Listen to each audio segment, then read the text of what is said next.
na kuruhimbira manuka ijya mu mutima wa Kagame iramutegeka ngo wowe tegeka insengero zifungwe hanyuma nimureka Imana iri mu kazi iri gushungura iri kuminina latekeje wa yasi Imana ishimwe kuko abaye bamenye kera yabanditseho ngo nzabanye sirikare bo kukurwanirira mu rugamba ni Imana itananirwa kandi yibonye ingabo zitwa muntu zananiwe iteza nisazi kukurwanirira shimiye Imana rero ifite imbaraga ku basirikare bayo umubu wakurwanirira mu gihe cyashyizeho igiti cyakubera igisubizo mu gihe cy'ikibazo cya nahuraga n'abicanye bakambaza ngo wa musazi wigiye kandi ubwo nabaga mfite akantu kitwaga ibasi ntwite inda iri nkuru ntabwo ati murambaza iki nahatambuka nkumva bahiciye umuntu nagera Nyabugogo nkumva barahamagaye ngo ese Oliver aho ariko nabaga naharenze kuko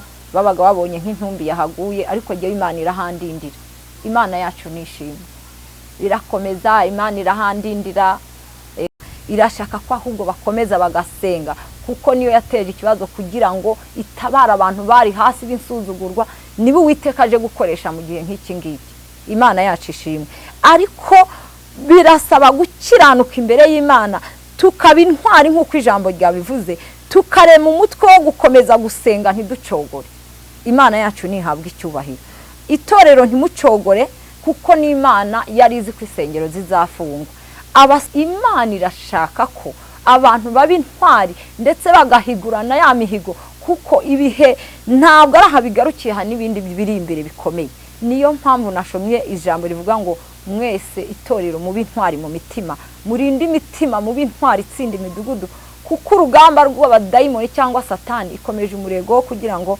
icogoza abantu basenga Yesu nashimwe Yesu nahabwa icyubahiro ducogore kugira ngo Imana ikomeze itanga amahoro mu gihugu cy'u Rwanda umutima w'umwami wongera uhindukirire gufungura isengero kuko hari ibyo Uwiteka yashakaga gucangura hari ibimaze gucanguka hari iby'iki cangura ariko igihe cy'Imana kirahari mukomere mureme umutwe wo gusenga mureme umutwe wo guhamagara Imana buri muntu wese abintwari ku mutima we Imana ishimwe zigaca mu munwa zikamubuza amahoro akavuga ati ariko Oliver waje kugira ute ntini mu mpembe ntahe isazi nazo zikajyaho zitiyazane zikamuca hirya no hino zikamubuza amahoro imashini akahaguruka lateke wayaze minikire Imana ishimwe kuko ifite ingabo Imana yacu nishimwe z'Uwiteka zidafunze kandi izo yavuzeho zizafungurwa ahubwo hari bibanje gutambuka hari ibyibanje gukosora hari ibyibanje kugosora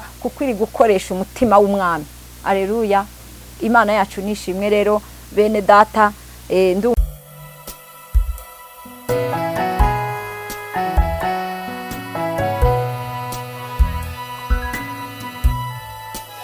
kanizere ko mumeze neza kandi muri amahoro mwese mudukunda ineza y'Imana niba ari namwe kandi umugisha w'Imana ubamo ndetse nabanyu bose hafi nakureho muherereye amajyaruguru amajyepfo iburasirazuba n'uburengera bwaryo ndetse n'intara ya gatanu diaspora mwese turabasuje kandi tubahaye ikaze mu kiganiro cyacu cy'uyu munsi natumeze neza kavura kare kugwa bimeze neza ibintu bimeze neza nkuko Imana yabiduhaye isezerano ko izajya duvusha imvura igatanga n'umucyo kugira ngo ibihingwa byere bidutungarira natwe tubone uko dukorera Imana byose bimeze neza n'Imana ikubigenza neza kandi namwe ndakeka ko muri amahoro ngize umugisha wo kubona n'umubyeyi Imana yahamagaye umukozi w'Imana Imana igukoresha mu gihe nk'iki ngiki n'ubwa mbere tumwakiye ku Musaraba TV ariko ibyo byose ntabwo birewe ubwa nyuma ni umukozi w'Imana Imana imuhamagare kuyikorera ku manywa na nijoro kuzamuka no kumanuka avuga Imana tuzakorana kenshi umurimo w'Imana turamwakira kugira ngo abagezeho ubutumwa bwiza atuganirize atubwice ngo kabwira amatoro mu gihe nk'iki ngiki reka muri kaze kandi muri kano kanya turakwakira mu izina rya Yesu murakoze turabashimiye kubw'uyu mwanya mutwemereye tukavugana namwe kugira ngo ubutumwa bwiza cyangwa se ubuhamya bw'Imana yego bwumvwe n'abantu benshi mu gihugu cy'u Rwanda ndetse no hanze Imana yacu ihabwa icyubahiro mbere na mbere nshimiye Imana yemeye ko uyu munsi ngera hano n'ubwa mbere mpageze ariko kubw'umugambi wayo byari biriho. Mm. Nitwa Uwizeyimana Oliva, ndi umumama, ndi umupfakazi, kuko ijya ibyemera nabyo bikatugeraho kugira ngo bibe ibihamya by'abasigaye inyuma. Kandi rata iyo uzakomera ikunyuza mu bikomeye, ko yabyemeye nyine ndayishimira, ntago yandetse ubupfakazi bwanjye, yabanye nanjye, ntabwo yandetse ngo mbe umupfakazi wo hanze, yagize wo kwizerwa. Imana ishimwe. Yego, Imana ishimwe cyane Oliva. Dushimye Imana ko nawe yakunyushika kurinda kandi ikaba ikugejeje kano kanya ukibwa neza, ukiri mu buntu bwayo, utarasubira inyuma. Yego, kuko ibyagusize inyuma ndakeka ko bihari byinshi, ariko dushimye Imana ko yakwimanye. Oliva, hari benshi bameze nkawe. yego, ujya umuntu ajya asanga mu byaha bitandukanye, cyane cyane nk'ibyaha by'ubusambanyi, wamaze ugategana Yesu arabizi, abizi ko umubiri ukora, abizi ko mbikeneye, Yego. ati ntago yandenganya.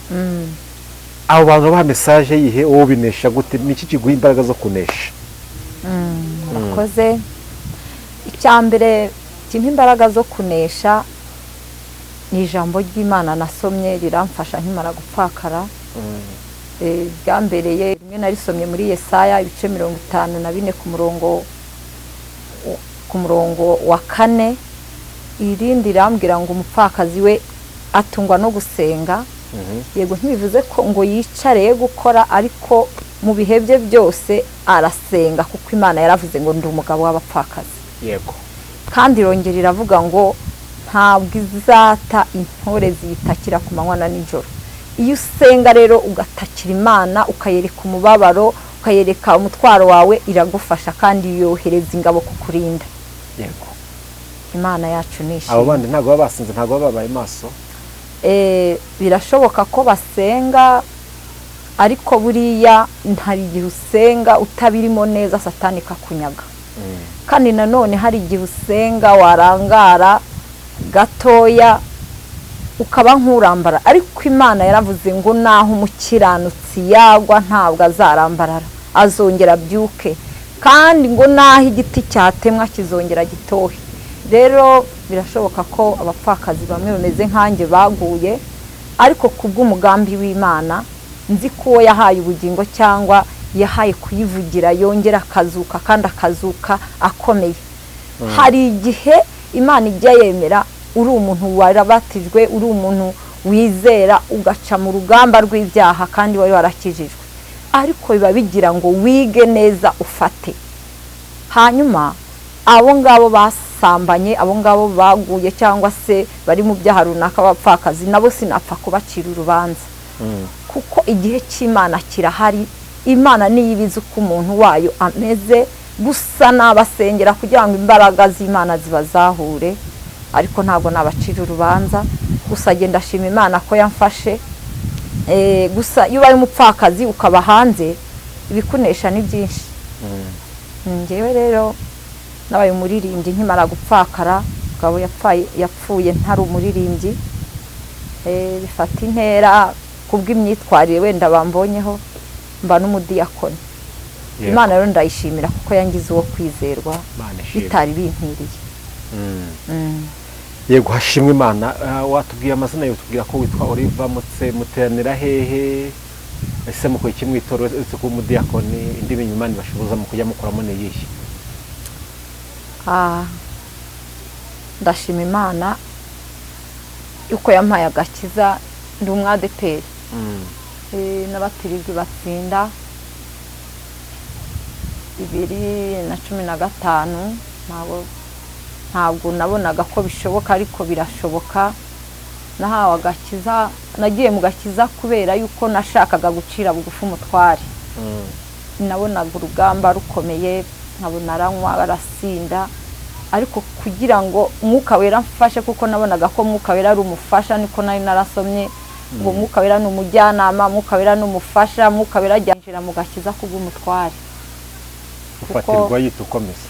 Nita nkomeza, ariko yari Imana ifite umugambi kugira ngo integure mu bupfakazi, ntabwo narinzi.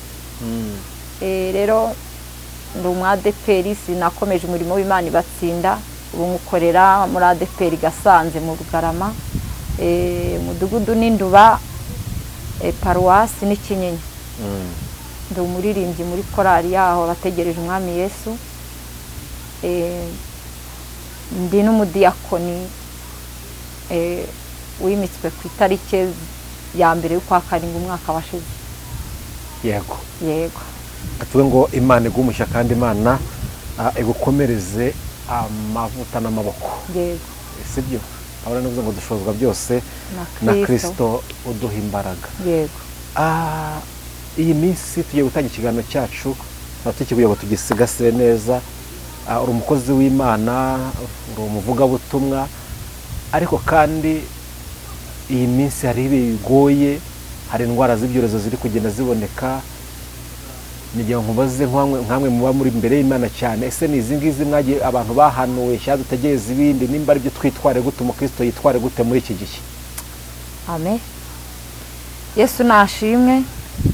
Ibi bihe ndibaza ko bitatunguye abantu basenga cyangwa abantu bavugana n'Imana, kandi na Bibiliya yabivuzeho, iravuga ngo hazabaho ibihe birushye. Rero mbere yuko mbivugaho, reka twifashishe ijambo ry'Imana riri mu Migani. Reka tuguhe umwanya noneho uhitugera nkuko ari kuyobore, senga Imana ubundi uko akuyoboza kugenda uko nguko. Tugiye gusenga. Imana yacu nishimwe. Imana Data, Imana yera, Imana ikiza, Imana irokora, Imana nyir'ibiremwa, isi n'ijuru n'ibibiyuzuye n'ibyawe, turagushimiye nk'abakozi bawe, turagushimiye nk'abana bawe. Uyu mugambi wateguye umaze igihe, ariko kubw'umugambi wawe waruzi, uyu munsi turahura. Habwa icyubahiro, unyemerere uyu mwanya uganze, ubwami bwawe bwururuke buganze ubwa Satani. Utegeke umugambi wawe ukureho abadayimoni, utegeke uganze imitima. Labe ni wayasire Jezi, ntabari twahubwa bari wowe umanuka. Alateki ni wayasire, kuko uri Imana igigambirira igasohoza. Mana uwize Imana uriva, nageze hamwe wambwiye abari wowe ugaragara singaragara. Imbabazi zawe zingote, utubabarire uko watubonye, kubw'imbabazi zawe zururuke zidushoboze. Imbabazi zawe ziyobore kandi ziganze, kandi zitsinde imigambi ya Satani yatugambiriyeho yose. Iki kiganiro abamarayika bagisigasira umutekano waboneka ahantu. Urakoze rero, uganze kuri iki cyuma cyakozwe n'intoki z'abana b'abantu. Mana bari wowe uyobora, kandi Nesire ufashe umuri ku buhanga bw'ibyuma kugira ngo gahunda zose zigende neza. Urakoze, mbigusabye nizeye mu izina rya Yesu, amen. Imana yacu nishimwe kandi habwe icyubahiro. Ngo kuri by'iki gihe ibiri kuba, indwara z'ibyorezo ndetse n'ibiriho biba mu matorero, ndumva twabivugaho, ariko Imana yacu nishimwe kuko byabayeho kugira ngo byigishe umuntu wese. Hanyuma Imana yacu ni Imana iteza ikibazo kugira ngo ikemure ikindi.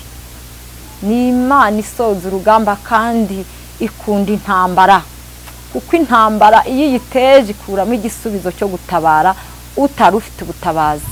Niko ikora. Rero twifashishije ijambo ryo muri mu Migani. Ndihuta kuko amasaha arihuta cyane. Mwumvise urugendo mfite n'urwakure, ariko na Yesu ntabwo yarebaga icyo ngicyo.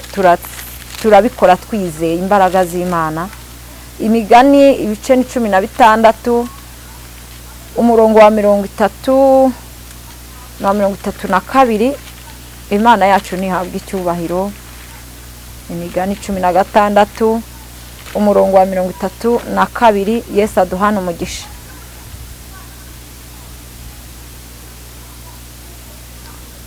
Haravuze ngo utihutira kurakara aruta intwari, kandi utegeka umutima we aruta utsinda imidugudu. Yesu nashimwe. Imana yacu nihabwa icyubahiro. Somye ijambo wumva ko ryaba ritandukanye n'ibyo mbajije, ariko birasa. hanyuma ijambo ry'Imana yatubwiye ngo kandi utegeka umutima we aruta utsinda imidugudu. Hanyuma tuzatsinda ibyo byorezo, tuzatsinda intambara zo hanze z'indwara z'ibigeragezo by'uko n'amatorero birafunze.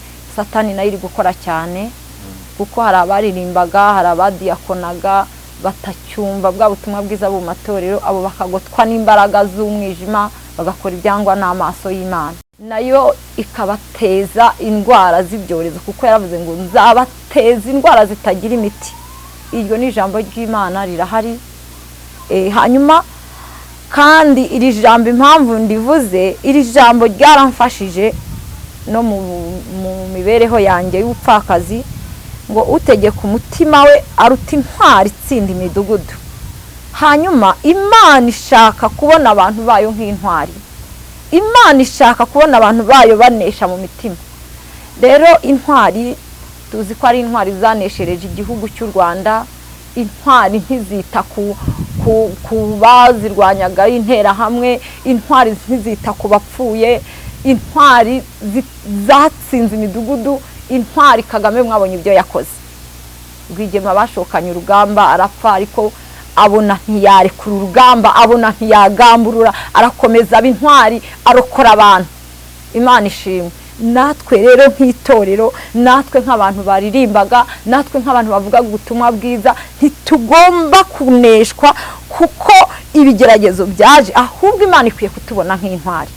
Intwari Yobu yahuye n'ibigeragezo, Imana igera ubwo imwirata kuri Satani, iramubwira ngo wabonye umugaragu wanjye Yobu burya akiranuka. Niko rero Imana ishaka kutubona muri iki kigeragezo cy'indwara z'ibyorezo, cy'igihe cyo gufungwa kw'amatorero atujuje ibyangombwa. Imana yacu nishimwe. Intwari zitsinda imigambi y'abadayimoni. Intwari yambara imbaraga mu gihe gikomeye. Intwari ntabwo ineshwa yuko abaririmbyi bataririmba, ntabwo ineshwa yuko abavuga butumwa batakibwiriza, ahubwo iratsinda. Imana yacu nishimwe. Iri jambo ryatumye nambara imbaraga mu bupfakazi bwanjye, nkajya numva ko ngomba nanjye kuba intwari mu bagore bapfakaye. Lateke Imana ishimwe. Nambara imbaraga zo kugira ngo nkorere Imana, njya muri korali. Hanyuma Imana igenda inyambika imbaraga, mbi intwari, ndazamuka. Ndi umukene mu bintu bya rusange, napfakaranya abana, ariko ku by'imyitwarire bambonyeho, ntoranywa nta mafaranga afite, ntoranywa nta mashuri ifite, nize amashuri 4. Ariko mbibwiye pasiteri arambwira ati wakoreye Imana, tukubonaho ubunyangamugayo, ngwino ubu mudiyakoni. Hanyuma Imana ibigaragaje yuko hari uko nakiranutse. Imana irashaka ko abantu bakiranuka hagaragara n'ahatagaragara, kugira ngo ibabone nk'intwari. Imana yacu ishimwe. Intwari ni abantu baharanira kugera ku mugambi abandi bananiwe. Hari abantu bafite imbaraga, bafite amadaba, bafite intwaro, bafite ababashyigikiye, ariko intwari ntabwo zikangwa n'ibintu bikomeye cyangwa bikurura cyangwa indwara z'ibyorezo zahereye ku baganga, ahubwo biringira umuganga witwa Yesu. Hari muganga ukomeye witwa Yesu udakangwa n'ubwo burwayi, ibyorezo, kuko niwe ubiteza kugira ngo yerekane imbaraga ze. Hanyuma rero ngo kandi utegeka umutima we aruta utsinda imidugudu. Amen. Imidugudu nayigereranya n'ukuntu urabona imidugudu ukuntu ingana, ariko umuntu ngo utegeka umutima we, umuntu ubasha kunesha icyaha, umuntu ubasha kunesha imigambi y'abadayimoni, uwo ngo aruta utsinda imidugudu. Imidugudu urabona ko haba harimo abanyabwenge, harimo abize, harimo abasirikare, ariko ngo umuntu ubasha gutegeka umutima we aruta intwari itsinda imidugudu. Rero nabwira nk'abantu bafungiwe insengero, abaririmbyi, abadiyakoni, nababwira ko Imana ishaka ko tugaragaza ko turi intwari mu gihe nk'iki, tukayikorera, tukayivugira, tugakiranuka ahagaragara n'ahatagaragara, kuko byaduha kugira ngo Imana itwirate no mu gihe kizaza, no mu burwayi tubucemo, kuko igigucisha mu rugamba kuko yibutse gukiranuka kwawe. Imana yacu nishimwe. Rero nahuye n'urugamba rukomeye, nibyo nashakaga kubabwira.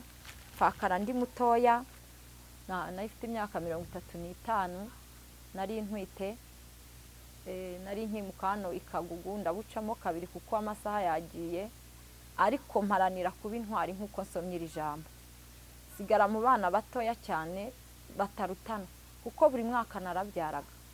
Nari mfite abana, umwana w'umwaka n'amezi 8, mfite niyo nda y'amezi 8, mfite umwana w'imyaka 2, mfite uw'3, mfite uw'5, mfite uw'7, mbese ari abantu ubona batasobanura bangana. Ariko Yesu ambera umugabo, ambera igisubizo, ntabwo yatumye nsonza, ntabwo yatumye nambara ubusa, arandwanira, ariko nanjye bisaba kombi intwari nkahora imbere ye. Uriya rero mu kigeragezo iyo ugamburuye ukava imbere y'Imana, Satani rushaho kuguteza abadayimoni kugira ngo urambarare. Yesu nashimwe. Rero hari benshi twapfakariye rimwe, ariko babyaye abana 5, 6 batandukanye abagabo, ariko ndashimira Imana ko umwana wanjye agize imyaka 7, nta wundi mwana ndabyara cyangwa ngo nitwe indaye. Rero iri jambo abantu babyumvise, bumvise iri jambo ryo gutegeka umutima, hari ahandi mu migani havuga ngo rinda umutima wawe kuruta ibindi byose birindwa. Rero itorero niririnda imitima, abantu bakirijwe nibarinda imitima yabo, ntiyinjiremo inama mbi, ntiyinjiremo ubusambanyi, ntirinjiremo kugwa no gusebanya, ntibinjiremo gukora ibyangwa n'Uwiteka. Imana izongera irokora itorero kuko irifite umugambi, kandi biriya byo gufunga isengero je numva ari umugambi w'Uwiteka. Haleluya. Nasomye ijambo rirambwira ngo umutima w'umwami uri mu kuboko k'Uwiteka. Rero insengero jewe ntago nazibazaho cyane kuko byavuye mu mugambi w'Uwiteka. Imana yanyuze muri Kagame, kuko umutima w'umwami uri mu kuboko k'Uwiteka. Ategeka ko isengero zifungwa, ariko siwe n'Uwiteka, kuko afite umutima wa Kagame mu kiganza cye cyangwa mu kwaha. Imana yacu nishimwe. Hari ibintu byari bimaze kunukira Imana ku ruhimbi mu badiyakoni, bimaze kunuka bitera Imana ifuhe ryo gutegeka umutima wa Kagame ngo ategeke insengero zifungwe.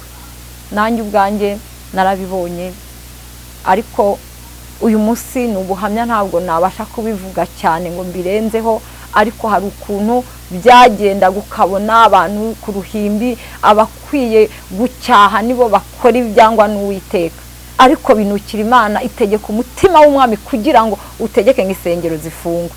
Rero nge Oliva ntabwo nayo kubwira pasheje, hari ikintu cyambayeho. Haleluya.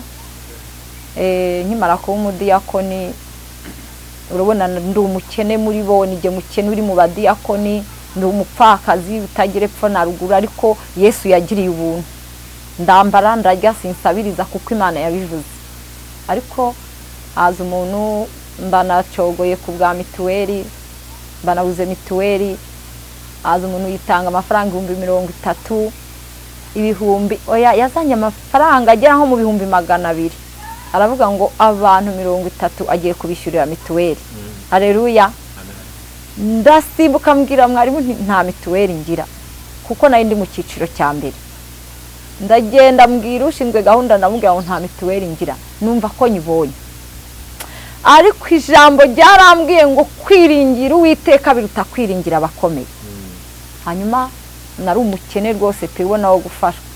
Amafaranga ntayo nabonyeho, na mituweli ntayo nabonye, ahubwo banyumviye ubusa. Haleluya.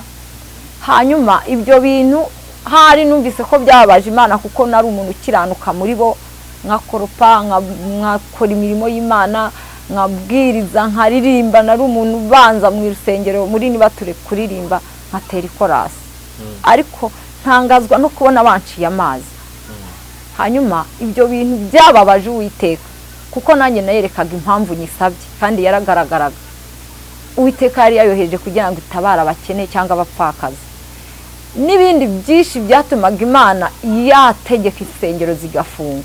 Rero bene data, nshuti z'umusaraba mubashije kunyumva, gahunda yo gufunga isengero jewe ntabwo nyibazaho cyane, kuko dufite Imana iteza intambara kugira ngo ikemure ikibazo. kandi yimura abami ikimika abandi kuko bateshutse ku ntego yabashinze. Rero hari ibintu byanukiye Imana ku ruhimbi iramanuka ijya mu mutima wa Kagame iramutegeka ngo wowe tegeka insengero zifungwe, hanyuma nimureka Imana iri mu kazi, iri gushungura, iri kuminina. Natekeje wayasi, Imana ishimwe, kuko abaye bamenye kera yabanditseho ngo nzabanjye. Tugurisha aho twari dutuye, nari ntuye Kagugu, turahagurisha nyine hamushiriraho, uretse ko twaguzemo inzu ntoya itankwiriye icyumba na saro, ariko ndashimira Imana ko ntasigaye mu bukode. Hanyuma Imana ikomeza kubana nanjye muri ibyo bihe bikomeye, ikagiteza isazi zikantegera mu nzira, tukajya kwaka amafaranga ku murenge. Haleluya, Imana yacu nishimwe, ifite ingabo, ifite abasirikare bo kukurwanirira mu rugamba, ni Imana itananirwa. Kandi iyo ibonye ingabo zitwa muntu zananiwe, iteza n'isazi kukurwanirira. Shimiye Imana rero ifite imbaraga ku basirikare bayo, umubu wakurwanirira mu gihe cyashyizeho, igiti cyakubera igisubizo mu gihe cy'ikibazo cyawe, Imana irashoboye. Shimiye Imana rero muri uyu mwanya twari turi kuvuga ku ijambo ry'Imana, ariko cyane cyane numvaga nabaha ubuhamya bw'ukuntu Imana ikora imirimo n'ibitangaza.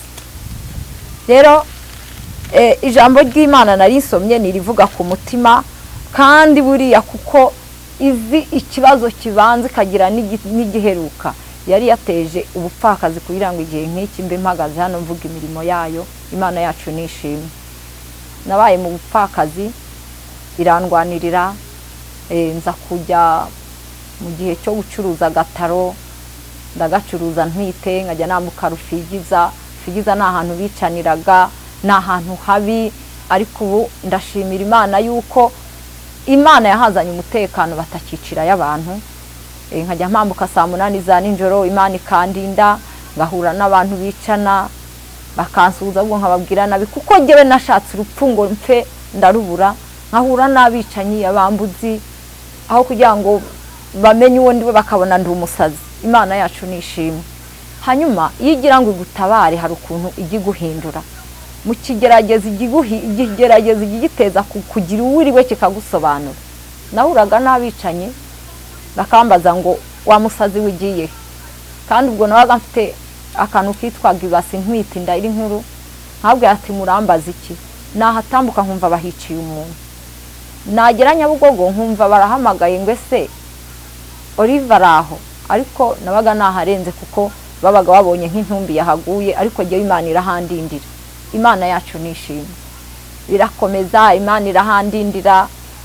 Nza kubyara, mbyara mvuye Nyabugogo, Imana ibana nanjye, mbyarira mu rugo, sinigize nkorwaho n'umuganga uretse umuganga Yesu, ndamushimira. Irampemba, iteza abazungu kugira ngo baze kumpemba, ibakura i Burayi ntazi kuvuga Icyongereza. Ni Imana igituvugira mu kirimi tutazi, igahuruza ingabo zayo.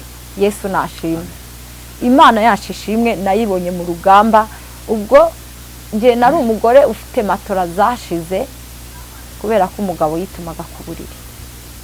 Yararwaye igihe kinini, abyimba inda, abyimba amaguru, najya kuzunguza nkamusiga nkasanga yitumye kuri matora, nazananiwe ntwite nkakeba nkajugunya.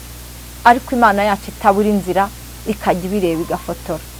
Amaze gupfa nabonye neza y'Imana. Haleluya. Za matora naririragaho nyibwira ngo ngwino tuharyamane, Imana ihuruza abazungu i Burayi bazana matora. Yesu nashimwe. Narisigaye ndambika akabere bende ka matora hasi, nkabwira Imana ngo ngwino tuyiryamaneho. Ariko kubwo gusenga k'umunyamubabaro, ni kwijambo ryavuze ngo none ahira hagurutse ije gushyira mu mahoro wo bacunira ingone. Abantu bamfashe ijambo, najya mu rusengero natera haleluya, bamwe bakampunga, kavuga ngo umusaza ateye haleluya. Natekeje, ndashimira Imana yuko ubu ndi umusenzi usengera abarwayi bagakira. Kuko icyo gihe yagihinduye mu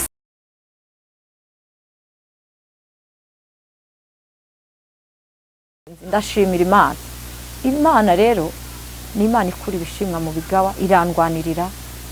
Zungu bazi wanjye barampumuriza, nubwo Satani yabanyaze bakagenda, inkunga bari bangeneye, umuterankunga umuvugizi akagenda zinyaga nkabibona, ariko nizeye imbaraga z'Imana ishoboye byose ikura ibishimwa mu bigawa, itabara ingabo zashize. Iyo niyo niringiye. Imana yacu nishimwe. Bazungu baraje barampumuriza, bazana amatera naririraga ndazibona, bafasha abana babaha imyenda, mbese babandi bavuga ko abana bazaba imbobo babona imbaraga z'Imana.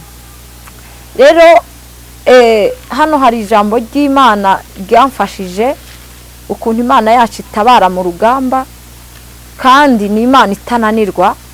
Naryo numvaga narisomaho hanyuma tugakomeza. Imana yacu nishimwe. Aleluya. Riri mu abacamanza. Imana ishimwe. Mu bacamanza ibice 11. Yesu nahabwa icyubahiro. Ntago ntinda, ibice 11 murongo turahera ku wa 2 twihuse. Imana yacu ishimwe. Haranditswe ngo ariko umugore wa Gileyadi amubyarira abahungu, abo bamaze gukura birukana Yefuta, baramwerurira bati nta mugabane ufite mu bya data, kuko uri umwana w'undi mugore. Nuko Yefuta ahunga bene se. Amen. Imana yacu nishimwe. Rero Imana yacu irakomeye. Uyu Yefuta yari umwana wavutse ku wundi mugore, ariko aragendariranwa n'abandi b'umugore w'isezerano. Imana yacu nishimwe. Ariko igihe kigeze baramwerurira, niko ijambo ritubwiye ngo baramwerurira. Hari ibintu bijya bitwerurira mu gihe cy'amakuba, mu gihe cy'agahinda bikatwerurira. Ubu ngubu mu gihe cy'umubabaro kugira ngo abantu barimbaga be kuba bataririmba, hari abantu bari kwerurira itorero. Hari ukuntu Satani iri kutwigamba hejuru, ikanyaga abaririmbyi bakagaragara mu isura mbi, ikanyaga abadiyakoni bagasambana bakaroga, ikanyaga umuntu wavugiraga Imana ugasanga ari gutukana ku gasozi. Ariko Uwiteka afite imbaraga.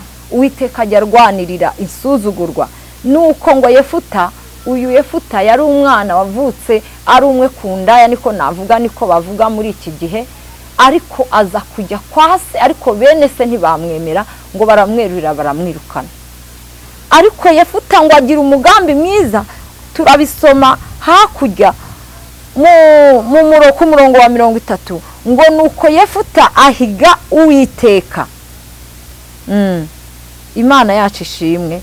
Yefuta, Imana ishimwe, ahiga Uwiteka. Uwiteka umuhigo ati nungabiza, Imana ishimwe, nungabiza Abamoni nkataba amahoro, mvuye ku gutsinda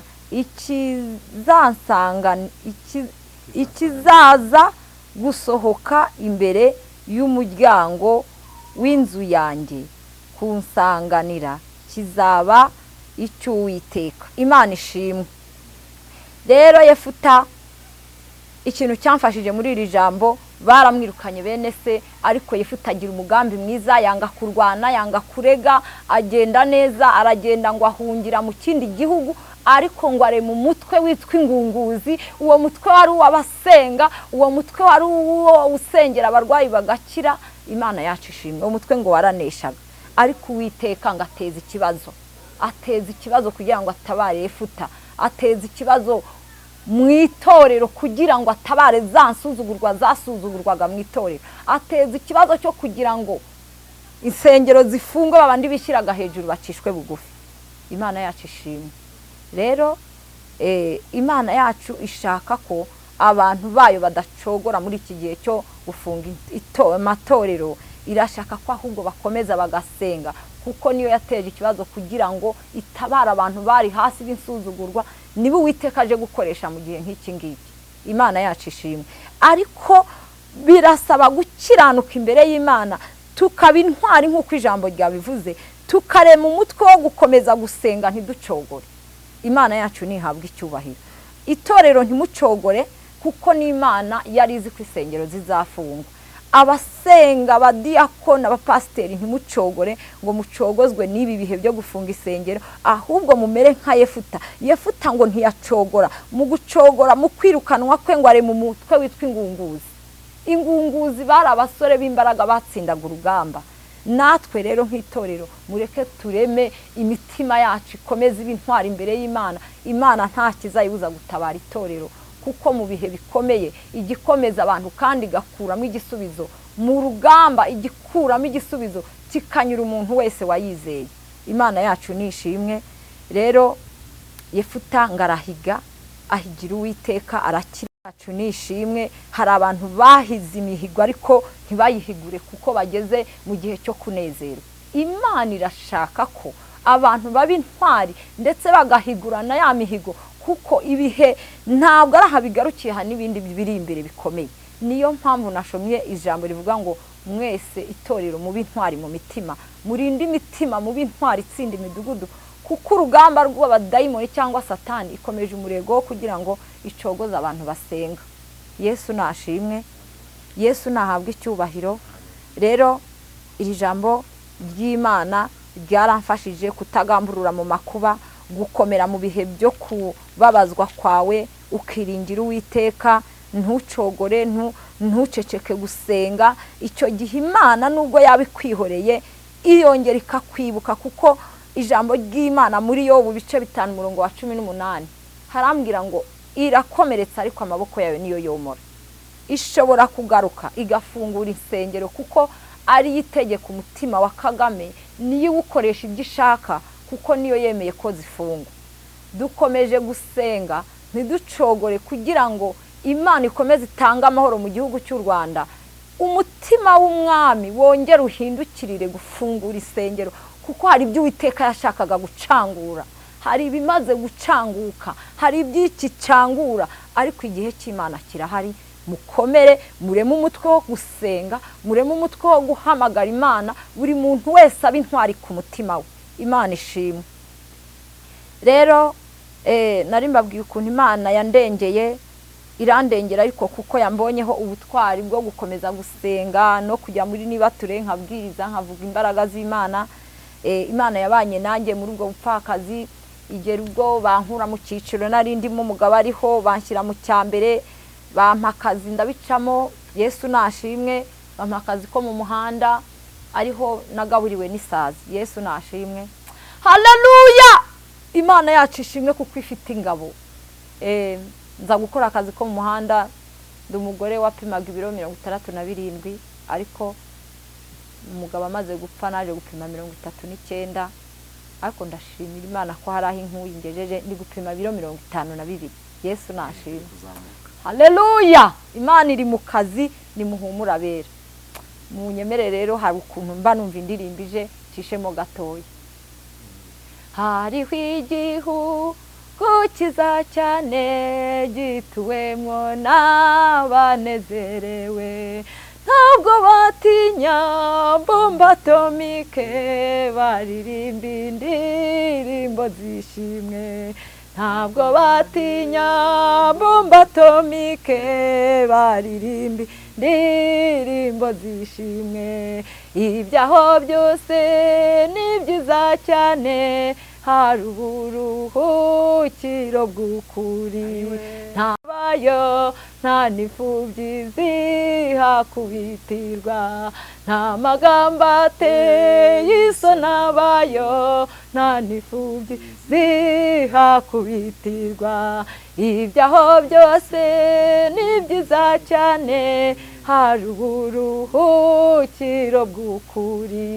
Bene data icyo nifuza niki, kuza babona yo muririmba. Bene data icyo nifuza niki, kuzababo nayo muririmba. Mbese niki kiguzi twatanga kwinjira muri uwo murwa mwiza?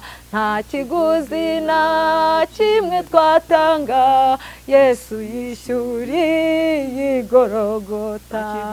Nta kiguzi na kimwe twatanga, Yesu yishyuriye. Nta kiguzi na kimwe twatanga, Yesu yishyuriye igorogota.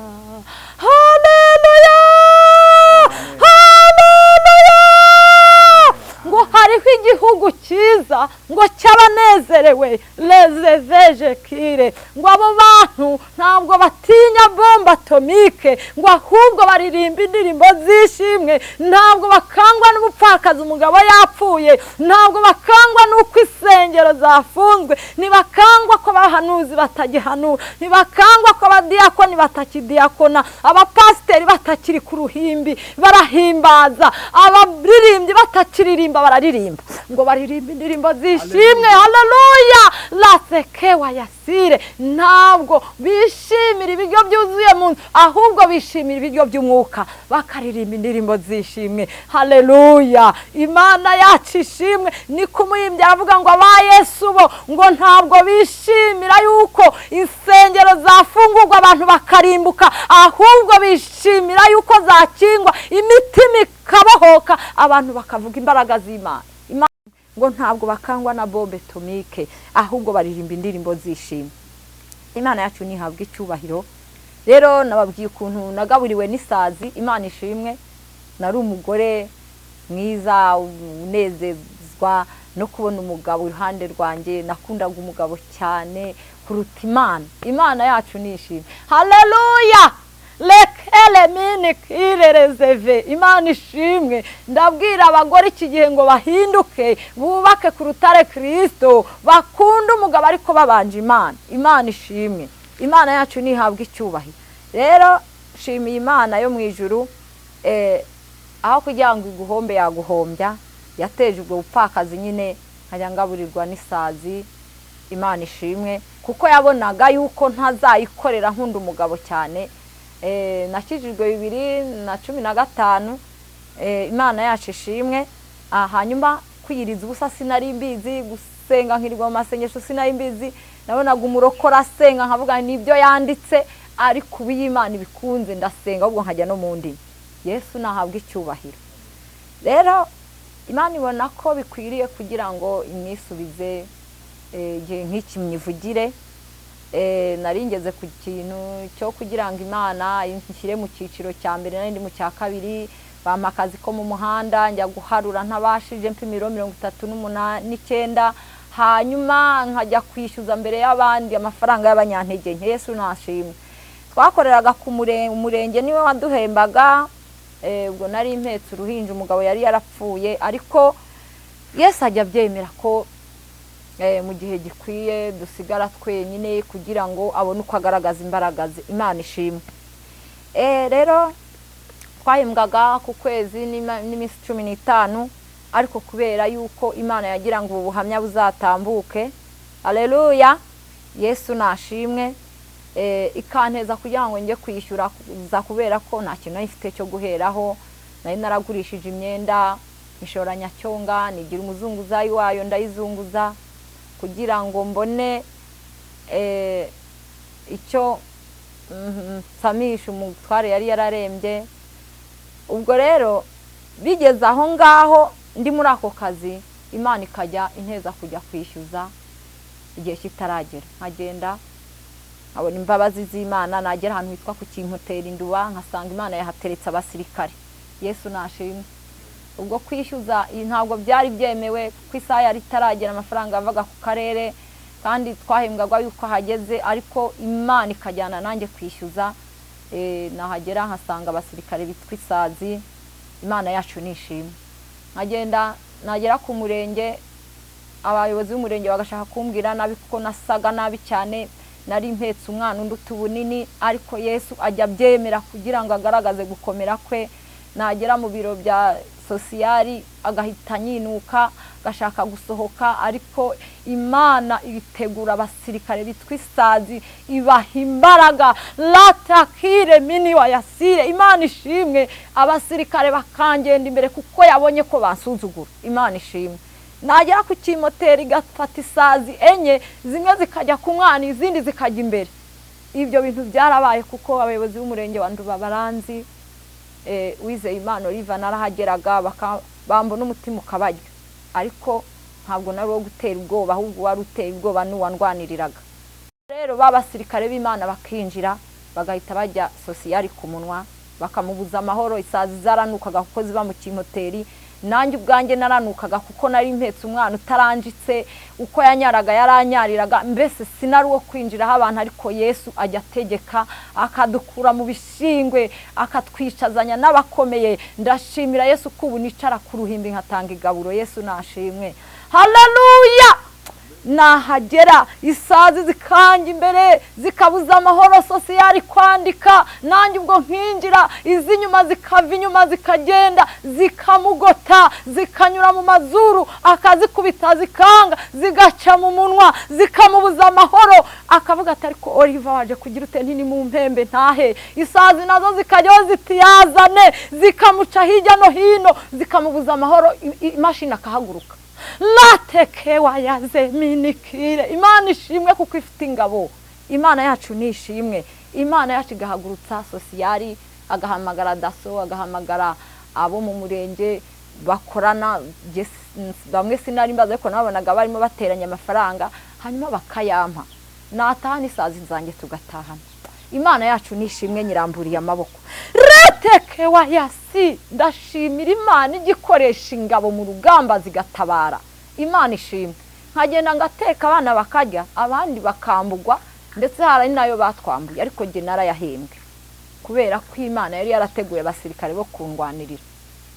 Nabonye Imana itabara, nabonye Imana igaburira imfubyi, nabonye Imana ireri igaburira abapfakazi. Imana ibana nanjye mu bupfakazi, ariyo mpamvu nabwiye itorero ngo mukomere, ahubwo mube intwari zitsinda imidugudu. Ariyo mpamvu mbwira itorero ngo ntimutsindwa, ahubwo mureme umutwe wo gusenga mu mitima yanyu, mwinginga Imana ibane namwe mu mitima, muyiterete mu nzu, muyiterete mu nzira irumva. Imana ishimwe kuko yarirahira avuga ngo ntizareka intore, izitakira ku manywa na nijoro. Izo ngizo ngo irazizi n'amazina, ngo izaza vuba izirengere, ntabwo izazirangarana. Yena nanjye rimwe ndabyibuka nagiye kugura inusu y'ubugari muri abo bana bose wumva.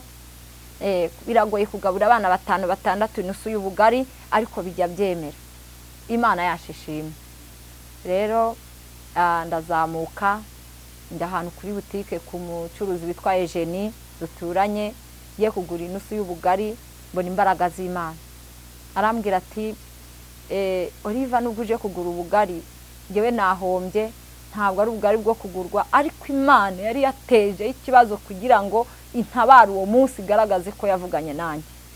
Sanga yafashe butu y'ubugari yayiteje kunuka, iranuka iratuya.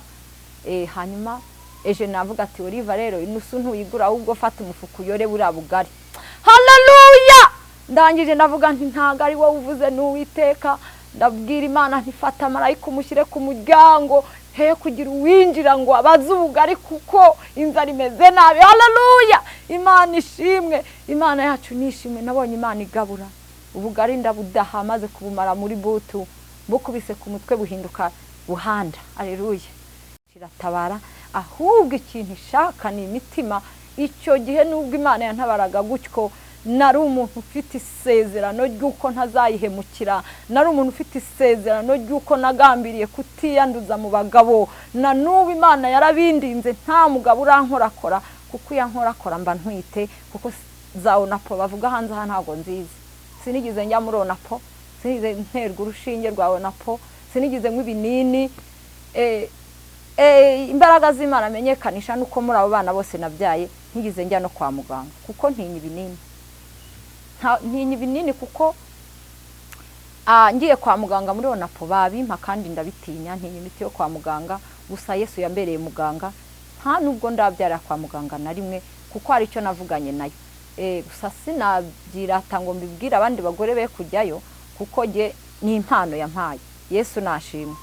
Rero Imana yacu ntayitakura umuntu. Ikidusaba muri iki gihe nk'itorero ni ugukiranuka, kuko nzi neza yuko insengero z'Uwiteka zidafunze, kandi izo yavuzeho zizafungurwa. Ahubwo hari ibibanje gutambuka, hari ibyibanje gukosora, hari ibyibanje kugosora, kuko iri gukoresha umutima w'umwami. Aleluya. Imana yacu nishimwe. Rero bene data, ndumva ubutumwa bwanjye cyangwa se ubuhamya ni bwinshi, ariko tuzongera tubusubukure, amasaha yo ari kwiruka cyane. Hanyuma reka mbwira itorero ijambo ry'Imana numva riri ku mutima wanjye. Yesu nashimwe. Ijambo ry'Imana riri muri Zaburi, rivuga ngo uramenye ntugamburure mu makuba, gukomera kwawe tukaba gupfuye ubusa. Hanyuma itorero ntimugamburure, abasenga ntimugamburure, ntimuceceke, mwibutse Uwiteka, mwibutse imirimo aho wakiranutse, aho wakiraniwe wisaba imbabazi, uce bugufi, kuko Imana yacu yaravuze ngo ikunda imbabazi kuruta ibitambo. Yesu nashimwe. Abasambanye ni mubireke, kuko jyewe iyo nza gusambana siba nkivugira imbere y'Imana. Muyikiranukire gusa, umugambi wayo ni munini ku itorero. Insengero zizafungurwa, kuko abantu bafungiwe insengero bakiranutse. Insengero zizafungurwa yuko abapasiteri bahindutse mu mitima, kuko niho yashatse gutinda cyane. Insengero zizafungurwa kuko nidukiranuka, n'amafaranga ntago ariyo yabuze, ahubwo habuze gukiranuka, habuze kwera imbuto, habuze gukora ibishimwa n'Uwiteka. Nimureke duhinduke muri iki gihe cy'amakuba, muri iki gihe insengero zifunze.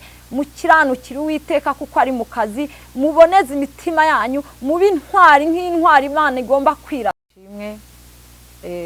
Bene data abankurikiye muri Kigali, hanze, mu ntara zose, aho mvuka ku Gikongoro, Imana nta kindi iri gushaka ku itorero, ni imitima iboneye, ni imitima ishobora kwirata mu banyamahanga.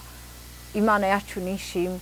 Hanyuma shoje mbwira itorero ngo ntimugamburure, shoje mbwira itorero ngo ntimuceceke gusenga. Mu rugo wasenga, mu murima wasenga, mu muhanda wasenga. Imana yacu ishimwe, kuko Imana ikishaka cyane ni umutima yishimiye. Imana yacu nishimwe. Rero Nuwizeye Imana Oliva urimo avuga imbaraga z'Imana, ntabwo birangiye kuko amasaha yagiye ntahakura, ariko ndumva nifuzaga kuzagaruka nkavuga Imana uko irokora, nkavuga uko Imana yandokoye, ikangira uwo kwizerwa ntari uwo kwizerwa, kuko ni byinshi, ni ibihamya byinshi navuga. Imana yacu nishimwe. Ntimugamburure, ntimuceceke, reka dusenge Imana, kuko niyo nyiribihe, niyo itegeka imvura ikagwa, igategeka izuba rikava, niyo yubika imigambi y'icakura, niyo itegeka umwami akavuga ijambo rihumuriza imitima. Imana yacu ishimwe. Reka dusenge.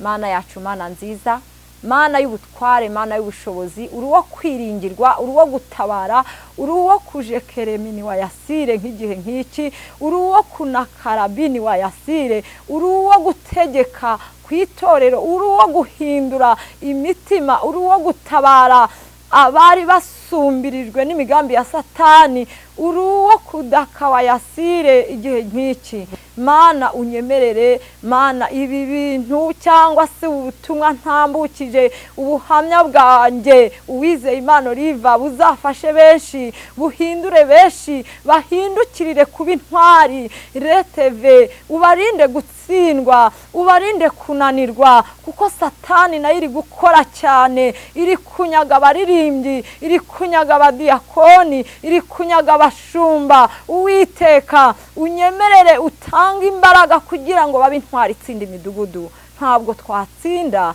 ariko tunesherezwa nawe Kristo, kuko watsindiye isoko ryo kurinda no kurengera, kuko ubutabazi bwose buri iwawe. Unyemerere Mana wamamare, unyemerere Mana utegeke imitima izumva ubu buhamya, imitima izumvira ijambo. Mana izahinduke kugira ngo ibe intwari itsinde kandi neshe, kubw'imbabazi zawe Mana unyemerere umwanya tugiye gutandukana, ariko Mana unyemerere ntidutandukane nk'abisi, dukomeze gusenga, dukomeze gusengera itorero, dukomeze gusengera igihugu, kuko Rataraze Wayasire niko muri Mika havuga ngo nuko ngo ab'igihugu ngo bateranira, ariko ntabwo bazi imigambi ugambirira ku itorero, ngo ab'igihugu ngo abanyamahanga ngo bateranira kunyega, ngo bateranira kunyega abanyarwanda, ngo bateranira kunyega itorero, ngo bateranira kunyega abapfakazi, ngo sibo babona, ariko ngo hari imigambi wagambiriye, ngo kandi ntibazi n'icyo wategetse. Uwiteka unyemerere ugotesha ingabo zawe abantu bawe, ugota abagabo bakwiringiye, ugota ababyeyi bakwiringiye, ubaha imbaraga b'intwari itsinda imidugudu, batsinde imigambi Satani yabagambiriraho ngo bagwe,